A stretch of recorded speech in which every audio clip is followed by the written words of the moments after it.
तो दोस्तों, जैसा कि हम जानते हैं कि डेडपूल एंड वुल्वरीन मूवी कुछ ही दिनों में रिलीज़ होने वाली है। तो आज की वीडियो में मैं बताने वाला हूं कि डेडपूल 3 मूवी देखने से पहले कौन-कौन सी मार्वल की मूवीज़ और सीरीज़ देखना ज़रूरी है, ताकि डेडपूल 3 मूवी को अच्छे से समझ सकें। तो बिना टाइम ज़ाया करे चलते हैं वीडियो की तरफ।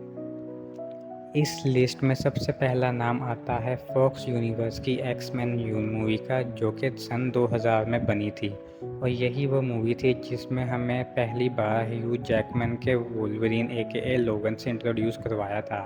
और जो वुल्वरीन का वेरिएंट हमें एमसीयू में देखने को मिलने वाला है, वो इसी वुल्वरीन का एक वेरिएंट होने वाला है।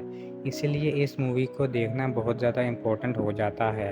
और इस मूवी में एक और ऐसा कैरेक्टर था जिसे हम ऑलरेडी एमसीयू की एक मूवी में देख चुके हैं, जिसका नाम होता है प्रोफेसर चार्ल्स जेवियर, जिसे हमने doctor strange and the multiverse of madness में देखा हुआ है।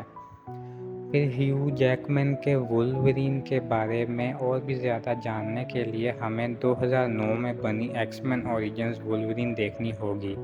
और ये मूवी और भी ज़्यादा इम्पोर्टेंट इसलिए होती है क्योंकि इसी मूवी में हमने पहली बार रायन रेनॉल्ड के डेडपूल को देखा था।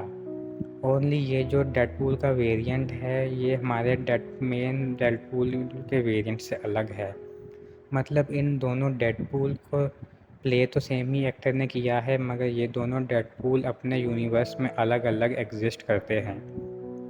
और बहुत ही ज़्यादा हाई चांसेस हैं कि ये जो बैड एस डेडपूल का वेरिएंट है, इस मूवी में अपीयर हो सकता है। और जैसा कि इस मूवी का नाम है एक्स-मैन ओरिजिन्स वुल्वरीन, इसमें हमें ह्यू जैकमैन के वुल्वरीन की ओरिजिन स्टोरी भी दिखाई जाती है। ओरिजिन स्टोरी जानने के बाद इस कैरेक्टर के साथ फाइनली क्या होता है, वो हमें 2017 की फिल्म लोगन में दिखाया जाता है। यह मूवी ओल्ड मैन लोगन कॉमिक्स की स्टोरी लाइन को फॉलो करती है, जहाँ पर यह मूवी फ्यूचर में सेट होती है प्रिसाइजली 2029 में, जहाँ तक मैं सही तरह से नंबर कर पा रहा हूँ। और इस टाइम में न्यू म्यूटेंट्स ऑलमोस्ट ख़त्म हो चुके हैं और वुल्वरीन की पावर भी घटती जा रही है। इस मूवी की एंडिंग में वुल्वरीन मारा जाता है और ह्यू जैकमैन के वुल्वरीन को एक अच्छा फेयरवेल मिलता है।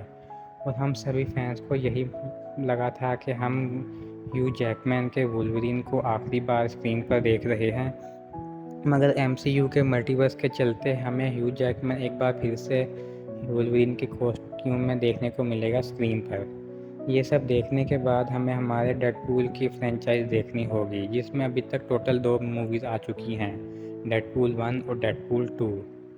ये दोनों मूवीज़ बनाई तो 20th सेंचुरी फॉक्स ने ही थी, मगर अब ये दोनों मूवीज़ एमसीयू के लिए भी कैनन हैं, क्योंकि डेडपूल 3 एमसीयू के को डायरेक्ट कंटिन्यू करेगी।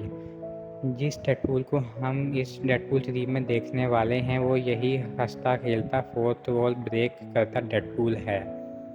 इसमें अगर तुम्हें याद है कि उसने डेडपूल 2 के क्लाइमैक्स में बहुत बड़े बड़े कांड कर दिए थे टाइम ट्रैवल करके, और मैं 100% श्योर हूँ कि उन इंसिडेंट्स का रेफरेंस हमें डेडपूल 3 में भी डेफिनेटली देखने को मिलेगा। अब ये सब चीज़ें जिस वजह से हो रही हैं, जैसा कि इनकरियंस, यूनिवर्सल सफोकेशन, वो सब जानने के लिए हमें एमसीयू में एंटर करना पड़ेगा, क्योंकि अभी तक जिन मूवीज़ की बात मैं कर रहा था वो 20th सेंचुरी फॉक्स ने बनाई थी। तो सबसे पहले हमें लोकी सीज़न 1 और लोकी सीज़न 2 देखना होगा, क्योंकि इसमें ही हमें कैंग, टाइम वेरिएंट अथॉरिटी, एक ही इंसान के अलग अलग वेरिएंट्स, इन सब के बारे में अलग अलग जानने को मिलेगा। ये 2 सीजन्स इस पूरी लिस्ट में सबसे ज़्यादा इम्पोर्टेंट होने वाले हैं डेडपूल 3 के इवेंट्स अच्छे से समझने के लिए। अगर अभी तक कोई ऐसा बचा हुआ है जिसने अभी तक लोकी के ये दोनों सीजन्स नहीं देखे हुए हैं, तो ज़रूर जाके देख लेना, नहीं तो डेडपूल 3 के बहुत सारे रेफरेंसेस और इवेंट्स तुम मिस कर जाओगे। तो दोस्तों, ये सब जो अभी मैंने मूवीज़ और सीरीज़ बताई हैं, ये मिनिमम है।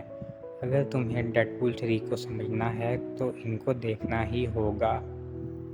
तो दोस्तों, वीडियो अच्छी लगी हो तो लाइक करें और चैनल को सब्सक्राइब करें।